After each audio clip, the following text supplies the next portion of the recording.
If your game starts off with a Tar-on-Tar lead matchup, you should switch out because there's no reason to risk your own Tar's health, which you're going to need, against an opposing Tar whose set you have no knowledge of. Your team's at full health, you should be able to switch into it. Both players seem to agree. They go to Swampert. CyberOdin will follow with a switch to Cloister, elodin will fire off a Hydro Pump, and we will begin to make some deductions. From his refusal to engage in the Swampert War, it is not unreasonable to assume that CyberOdin Swampert could be his only check to the opposing Tyranitar. Taking so much damage this early in the game would leave him immediately vulnerable to not only Tyranitar, but also the other powerful physical Pokemon that could potentially be on elodin's team. Metagross, Salamence, and Aerodactyl are very commonly paired with Tyranitar and Swampert. Conversely, elodin's willingness to engage in the Swampert War could indicate his backup physical checks. This is further supported by his Hydro Pump damage on Cloister, which is a clean 3-hit KO in Sand. Now, Cloister is EV'd to be 4-hit KO'd by defensive Swampert Hydro Pump. The idea of Cloister is to switch into Swampert reasonably well, even if it's using its most powerful attack. But it's getting 3-hit KO'd, so offensive Swampert. Now, offensive Swampert is pumped full of special attack and speed EVs. This means it's a lot frailer than its defensive counterparts. It's still naturally pretty bulky, it can take a few hits, but it is going to need some backup. Enter Metagross, which is a great backup Tyranitar check, and check to most things physical. For example, it helps Tyranitar fend off Snorlax.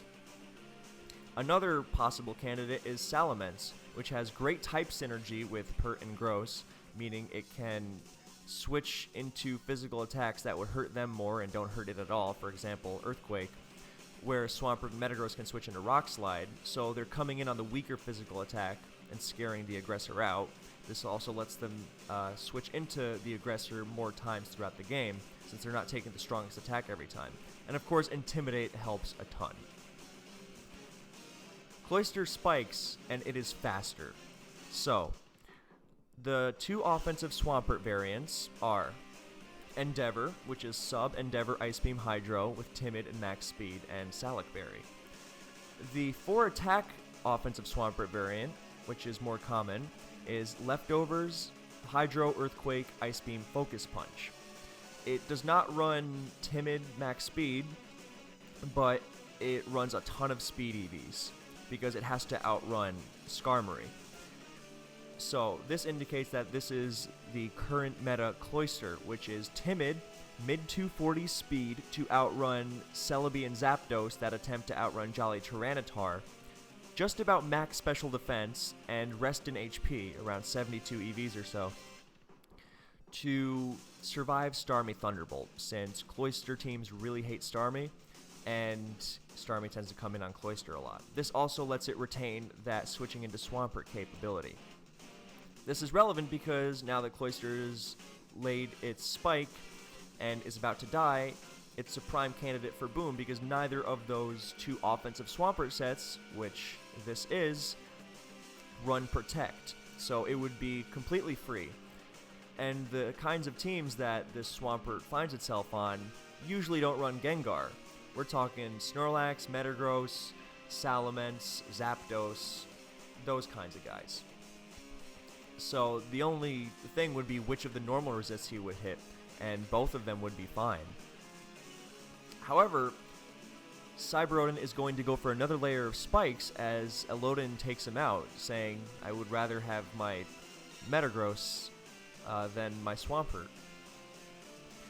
And that was curious, but it makes more sense when he sends out a Zapdos. So this is more of a special offensive Cloister team, since there's almost surely going to be a Gengar, and since it's Cloister, it means offense, meaning they're going to be running offensive sets, and those are going to have HP Grass because you cannot have your offense stuffed by Swampert.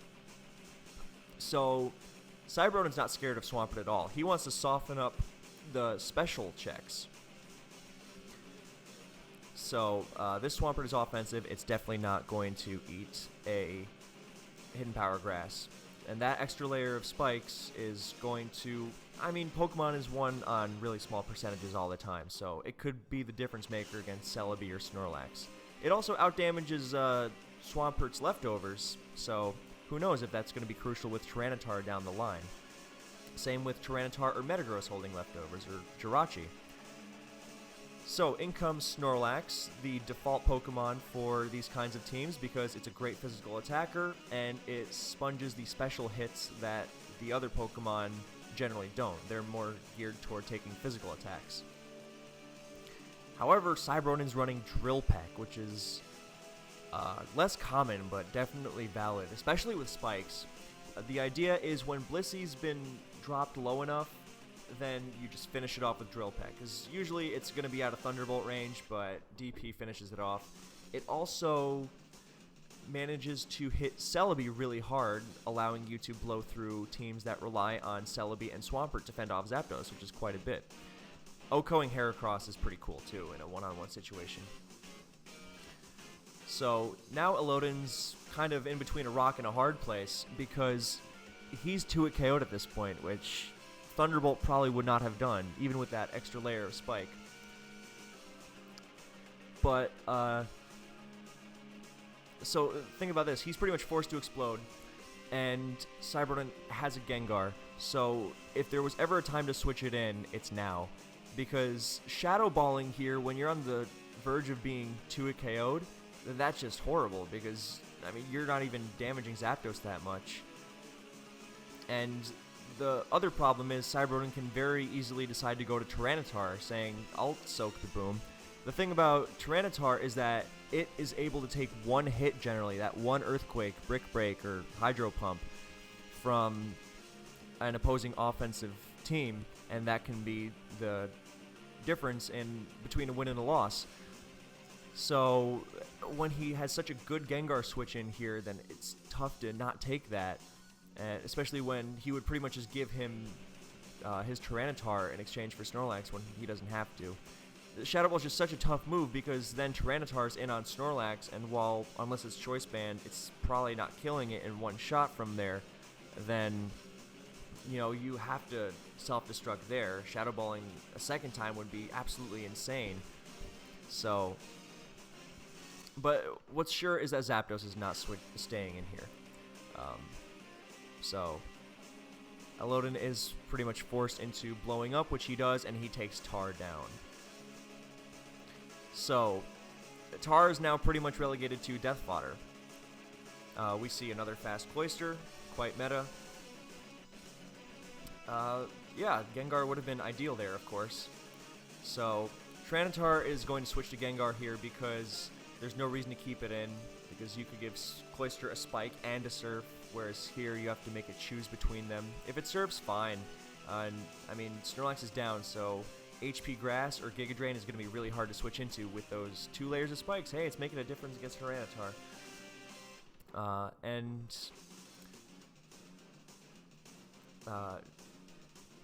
Excuse me, my brain froze for a second. So, and if he spikes, then, you know, whatever. You can switch into Cloister again later with Gar. But elodin goes for a Rapid Spin, and that was quizzical. Most players disagreed with that, because in an offensive game like this, it probably wasn't going to be worth getting rid of the spikes, as opposed to the other 2 moves, which had guaranteed offensive repercussions. Spikes digging into Tar and Pert, well, Tar not so much, but Pert and the last, potentially, and Surf hitting Gengar quite hard. Meaning that since it's an offensive set, it's probably not going to switch in again safely. So, but spinning was just not good. Even if it gets pulled off, it's not likely to make much of a difference since Gengar and Zapdos are going to be threats with or without the spike. And Gengar is such an obvious switch there, so now he's got a Skedaddle, and HP Grass is going to pound that Tar.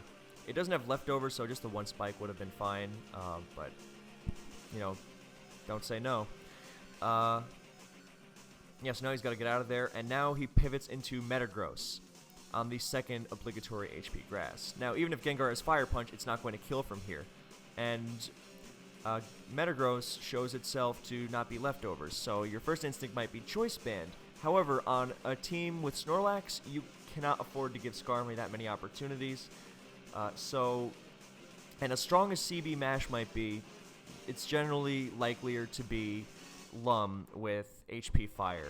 And that Lum HP Fire set which also helps against Will-O-Wisp Gengar, another nemesis of Snorlax's, also runs Psychic. So now Gengar's kind of got to get out of there. So CyberOdin's got a couple choices. The Tyranitar set is most likely the Lum mixed set that's currently common. Ice Beam, Brick Break, Fire Blast, HP Grass. So he's not really going to be needing Swampert against it, especially when it's so low on health. So he could decide to go with Swampert, but the last could also be a physical attacker. So generally better to keep it in reserve. So he doesn't want to give up Gengar, so he decides to go to Zapdos, which gets crit, but you know, it's interesting now because before he would have had to, he was absolutely obligated to explode. But now he's going to live that Thunderbolt. That was a good switch from elodin, getting his Metagross in and in a position where it could do a lot of damage.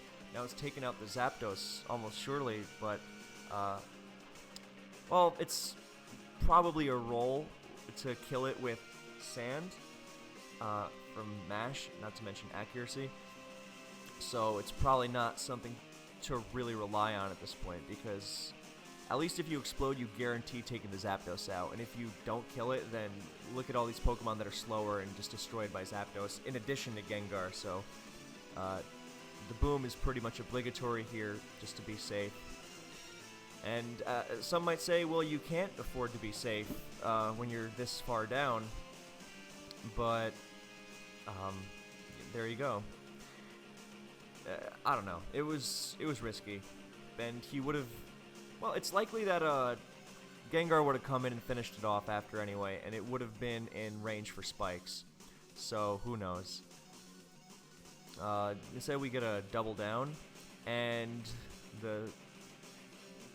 with the second layer of spikes hitting it twice, then elodin is pushed into Salic Berry range. Now this is a cool alternative to Lumberry on some offenses. As I just mentioned, look at how Zapdos is faster than all these guys and really scary. So this is a way of, when it's getting chipped into low HP, whether by spikes or just by Zapdos Thunderbolts, that's the most common attack that knocks it into that range, then Tyranitar can get a little speed boost, and suddenly its low speed is no longer a problem, as it's going to be outrunning the faster offensive Pokemon in the tier like Salamence, Celebi, Jirachi, and Zapdos, Flygon.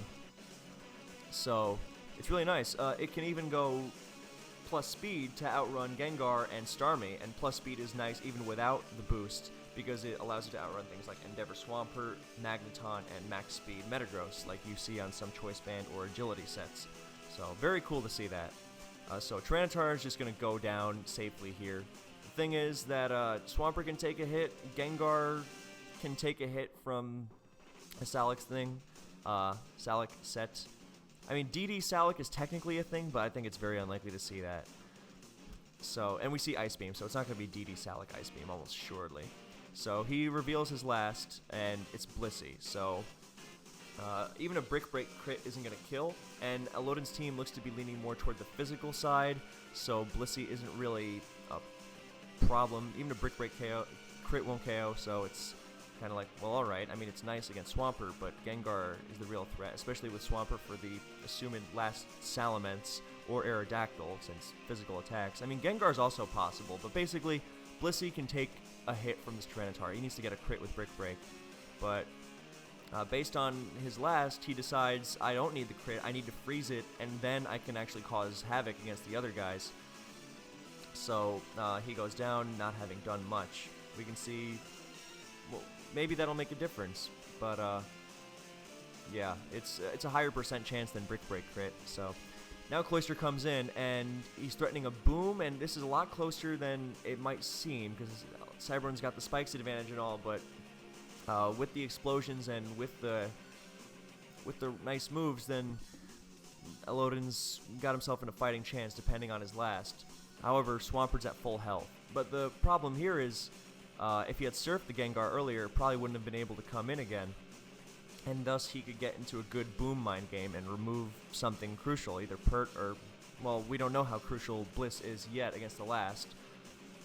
Basically, Cloy for Bliss would be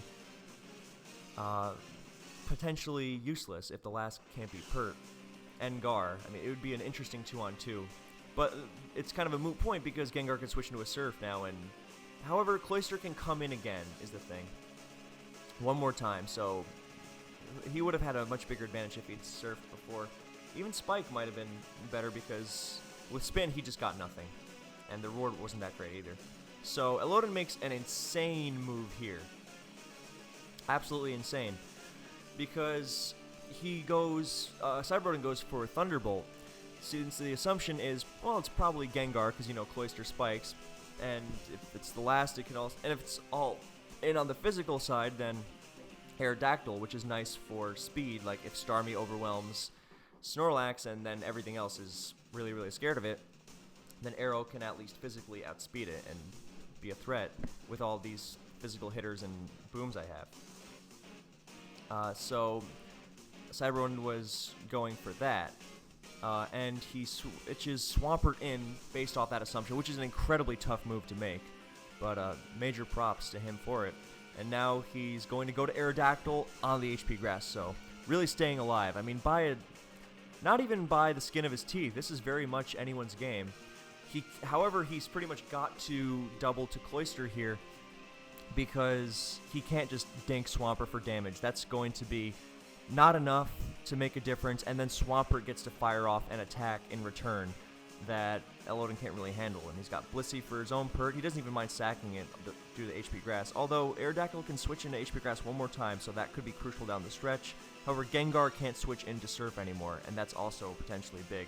And he does make that double to Cloister, so it is looking very much like it could be elodin's game, despite the huge advantage CyberOdin seemed to have early on. So here we have, I mean, if Cloister booms the Pert, then Aero, I mean, it depends on the Blissey set. Like, if it has T-Wave, then it can live, but it's one Rock Slide flinch away from winning, not to mention that Swampert can go one-on-one with Blissey, prevent Gengar from switching in, potentially. It'd be a prediction battle, of course, but it'd be Pert and Aero having more than decent odds to defeat Bliss and Gar. So the boom is really threatening. He goes for a Surf just to weaken the Pert a little. And just in case he decides to go to Gengar, I guess that's a hard boom to click. Although, I don't know, it's hard. Because if he goes to Gengar on Surf, then he just straight up loses. Like, end of. Because then Cloister booms one of Pert or Bliss. And then it's very likely that Pert plus Aero would be able to beat CyberOdin's Pert. So it's tough. I think boom there was the move because now he's pressured into it. He's more pressured into the boom here, so it's more viable for Odin to go to Gar, but it's a tough move. He goes for Surf again, and Odin was just saying, fuck it, I'm going to stay in. So now Pert comes in, and CyberOdin is also running an offensive Pert because he is faster than elodin's. And he just fires off Hydro Pumps, and everyone's like, whoa, boy, that's scary. Because everyone thought, oh, he's going to Blissey, he's going to sack it to Pert, and then Pert and Gar is going to win, because switching into Ice Beam, not an option with Aerodactyl at less than full health, so he's going to be fine. And, I guess it's weird, because if Pert somehow beat Blissey one-on-one, which is why he went for Earthquake instead of Hydro Pump. He was expecting the Blissey switch, wanted to hit it hard, not let it in for free, and potentially get some Focus Punch action in there.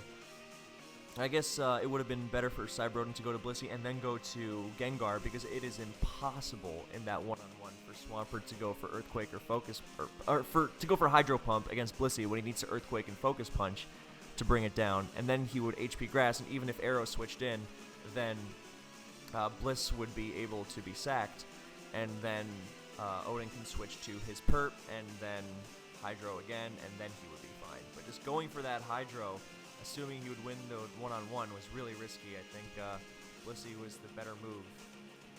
And so now he's going to have HP Flying. He doesn't have HP Bug, which is a common move these days with Pursuit Tar. His HP Bug hits Tar and also hits Celebi harder, as well as hitting Claydol harder. And missing the stab sucks sometimes, but Bug has definitely proved its worth. But He's not really running a Pursuit Tar build here, so he wants to have that neutral hit on Gengar, Swampert, and Salamence. So he's going to have flying. And, yeah, in comes Bliss. He's a crit away from losing, but he doesn't get it, gets T-Waved, and that's the game. So this was an incredibly tight game. I hope you enjoyed it. I hope, if I missed anything, please let me know. But I think I covered most, if not all, the possibilities. I mean, it's really hard to cover all the possibilities in any given Pokemon game, but I think, for the most part, this will be sufficient. So thank you guys for watching. I hope you enjoyed, and I will